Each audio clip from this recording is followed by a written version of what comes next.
bimwe byo kwishuri nyine gutwara ibyo biti biziga gutwara icugutu sinzi abantu i Kigali bayita gitogotogo niho nigiye igare urumva nahize nyine n'igice kimwe cya primaire so urumva mfite amateka menshi nahagiraga inshuti nuko wenda twara abana ubu bamwe wenda sinzi ako kiretse duhuye so urumva ni byinshi ubundi nakinaga nabanje gukina inyuma ariko nza gukina imbere wenda bamwe twiganye nko muri twakome barabizi ariko nyine ntago navuga ko ntago nigeze mbona uko mbikomeza nyine ntago nigeze mbona uko mbikomeza bite wenda naho nigaga ko naje kujya kwiga aho bita Irwaza naho ni Musanze ntago rero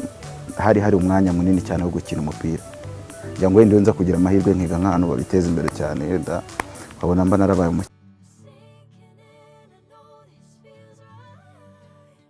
nyabusugi unyebura kuko ibyiyumviro byanjye biyoborwa nawe ntugire ikibazo icyangombwa ni ukumunda ibindi nabyo bintwaye ni ikosa ryabaho maze iminsi cyumweru buriya ntikigiye gushira ngarutse se cyumweru ndumva kirimo igitekerezo ubundi nuko n'ubusanzwe nkuko ndirimba indirimbo z'urukundo ariko akenshi umuntu abagenda areba mu buzima butandukanye n'ukuntu abantu babanye ariko ikintu kimwe nabashije kuganira yaba abakuze yaba abantu babanye igihe kinini yaba abakundana muri rusange bisanzwe nuko kwihangana no kuba ufite umuntu ugukunda ubizi ko agukunda ari kimwe mu bintu bituma abantu bihanganirana kandi bakamarana igihe bakundanye so naho ngaho igitekerezo cyavuye cyo kuba nakora indirimbo nkavuga ni icyangombwa nuko nyine unkunda kuko mu gihe unkunda ibindi byose birashoboka gushyirwa mu majwi ku bijyanye no gukundana n'abakobwa batandukanye nanjye nabibonaga nk'uko n'abandi babibonaga byinshi so rero nta kintu kindi namenya impamvu yabyo ariko ntekereza ko ari uko n'abantu baba bifuza yuko nyine nkundana kuko ni byiza nibyo ndirimba so abantu baba bamfitiye nyine iryo shyaka ryo kumva ko koko nkwiye gukundana ntabwo ko ariyo mpamvu bikunda kuvugwa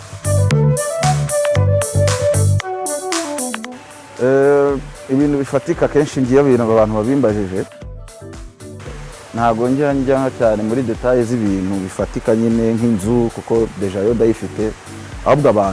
abantu burya niwo mutungo nabonye nakuyemo cyane munini abafana banjye muri rusange inshuti nungukiyemo niwo mutungo navuga ukomeye kuko ni ibintu bizahoraho agaciro kayo ko ntabwo ndi bugiye muri detail ariko muri rusange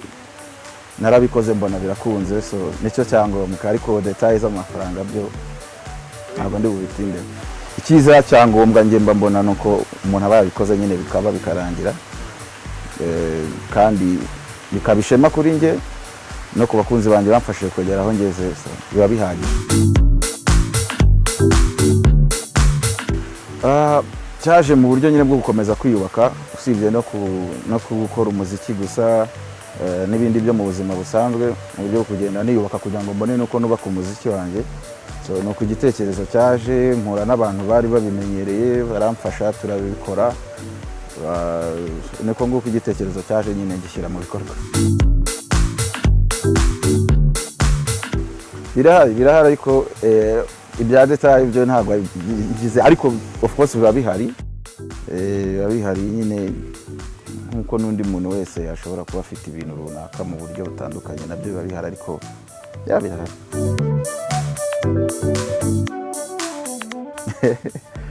nkuko nari mbikubwiye ibintu byose umuntu arabikora muri iki gihe ntabwo navuga ko ari amakuru nyayo ahari cyangwa se ariyo ariko nyine umuntu aba agenda ajya mu bindi ubwo n'ejo bundi wenda uzumva ibindi hari ibyo bavuga bikaba ari byo hari ibyo bavuga bikaba atari byo ariko icy'ingenzi ni uko ndi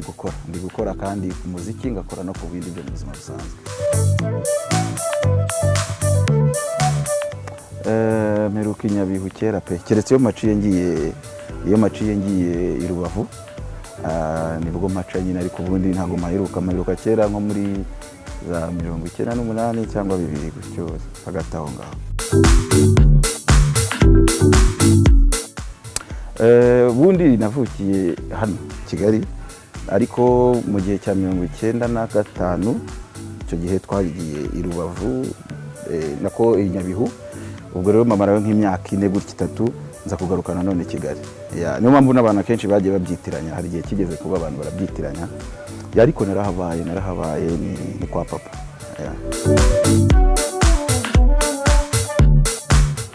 Ni bimwe byo kwishuri nyine, gutwara ibyo biti biziga, gutwara icugutu, sinzi abantu Kigali bayita gitogotogo. Niho nigiye igare. Urumva nahize nyine n'igice kimwe cya primaire,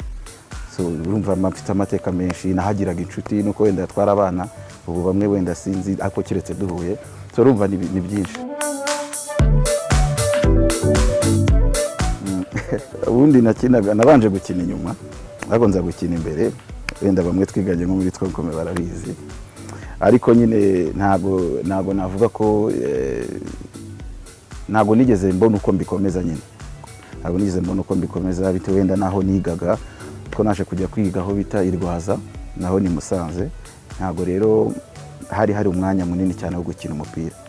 Ngira ngo wenda nza kugira amahirwe nkiga nk'ahantu babiteza imbere cyane, wenda ukabona mba narabaye umukino. Naratangiye umuziki, nageze i Kigali naratangiye umuziki, ari byo bintu noneho nshaka guha umwanya cyane kuruta ibindi.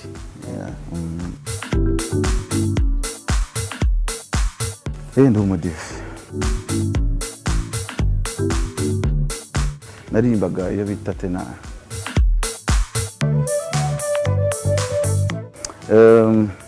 Ngize amahirwe nduwa Yesu, ndumva ibyishimo bitsaze rwose. Iyo ngiyo narayikundaga cyane, niyo yajyagamo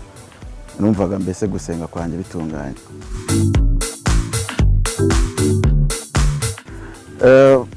Wenda ntago ari byiza kuko nari impanwe nk'abandi, ariko icyo gihe ntago nabashije kubikora. Gusa sibyo nabwira abana bagomba gukora, kiza nuko bumvira abayobozi babo n'abarimu babo. Ubwo icyo gihe nyine nakatambutsemo nk'umunyeshuri nk'undi mwana wese ushaka gukora ikosa. Twari twakererewe ngira ngo, so badusaba rero nyine gupfukama. Twari na benshi, ako ntago nabyanze mu bundi buryo, ngewe nahise nkomeza ndagenda ndataha. So nta kibazo kindi cyabaye mu nyuma. Nukurumva bisaba umwanya munini nyine, kuko urumva byombi ugomba kubikora kandi byombi nta kiba kigomba kuryamira ikindi. Ndacyari kubigerageza byombi. Navuga ko rero ndagerageza niyo waryama amasaha make cyangwa bikagenda ukundi, ariko iyo utavunitse nyine ntabwo wumva agaciro k'ibintu. So ndacyavunika ariko bizagera aho bigende neza. Abo bana we ndababonye ndabamenya, ibare we ibare sumucheza we sinumucheri bahinga ibare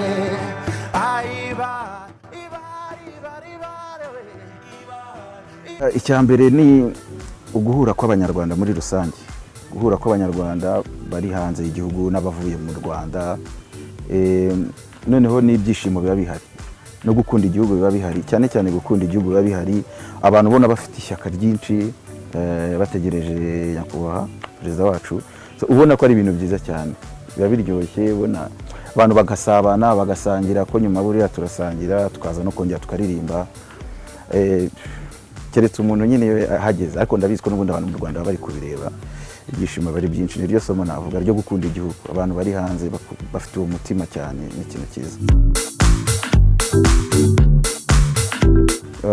Igaruka ku buzima bwanjye bwite ntabwo ari nyinshi, ariko harimo nka ndagukunda, harimo nzakubona ryari, harimo buhoro buhoro. Inyinshi zishobora kutaza direct ku buzima bwanjye, ariko hari tuntu tuba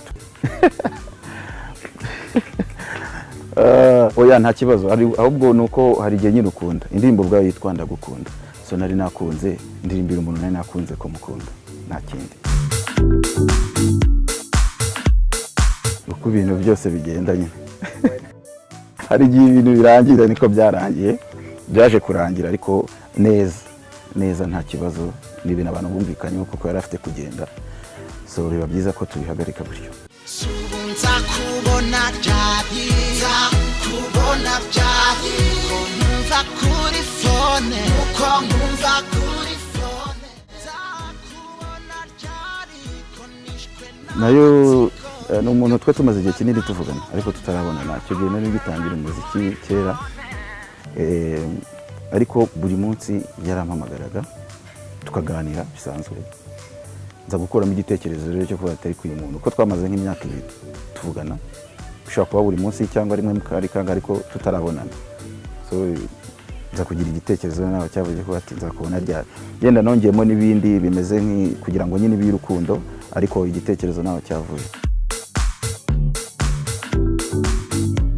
oya bose narabakunze nta nubwo ari benshi ariko nabavuze wagira ngo ni ntabwo ari benshi ariko ntawe narushije abandi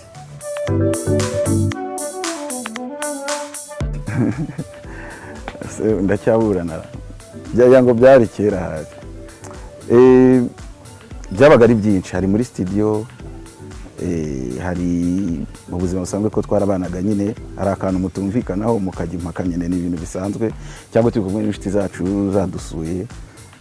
bamwe bakajya kuri uruhande abandi bakajya kuri uru ruhande ni ibintu bikunda kuba cyane mu bajene hakabaho nyine mukajya impaka kugeza haje kuboneka abaje kwemera batari ko nyamara bya bintu bishobora kuba ari byo impaka zikarangira buri hari igihe bansindaga kandi narabyemeraga iyo natsindaga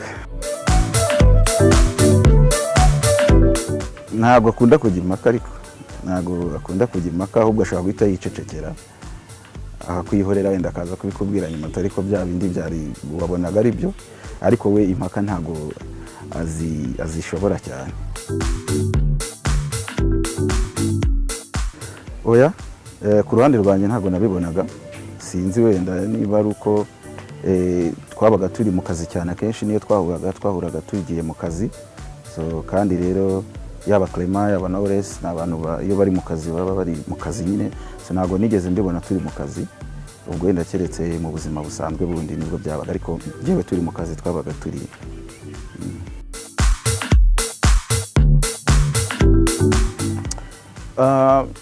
ibihe bitazibagirana burangiye nibuka Guma ya mbere cyane kuruta n'iya kabiri natwaye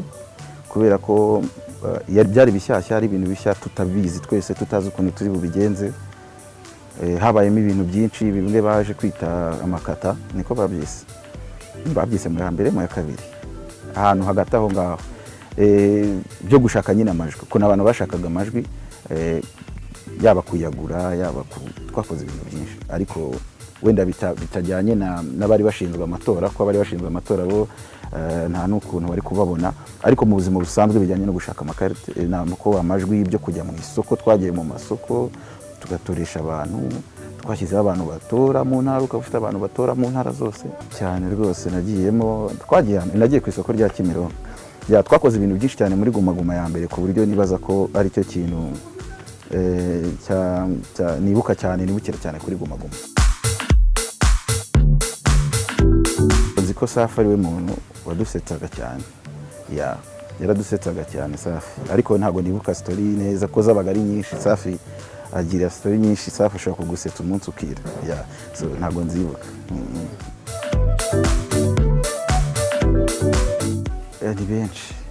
ni benshi hari Bushari hari uyu waririmbye Madame King Kivumbi hari Kivumbi hari ni benshi cyane hari uyu mwana mushyashya wo kwa Clement wo muri Kina Music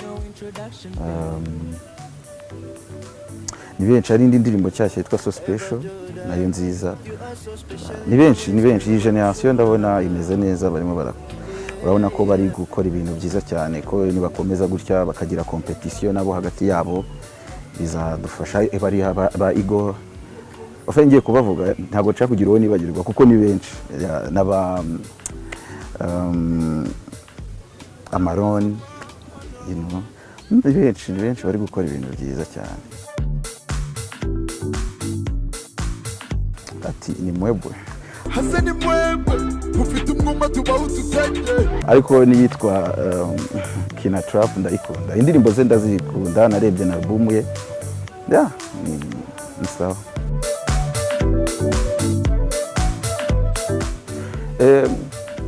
ndibuka ko ndi gukora indirimbo yitwa Mbabarira twayikoze na Junior turi kuyikora ko yabanje gukora beat twabanje gushaka uko dukora beat so beat itangiye kuboneka ndi gushaka melody mu mutwe wanjye yahise hazamo ijambo Mbabarira mpita mbyandika vuba ku gipapuro ibyo nari ntekereje biririmbye Junior ararira yazenze mu maso aranamanuka Junior bayiki ko nari nabanje twaranaje no kubigabanya ko nari naririmbanye emotion cyane twaje gusubiramo nyuma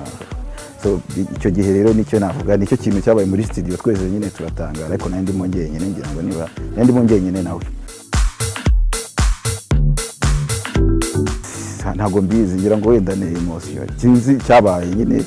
amarira aramanuka nawe byaramutunguye.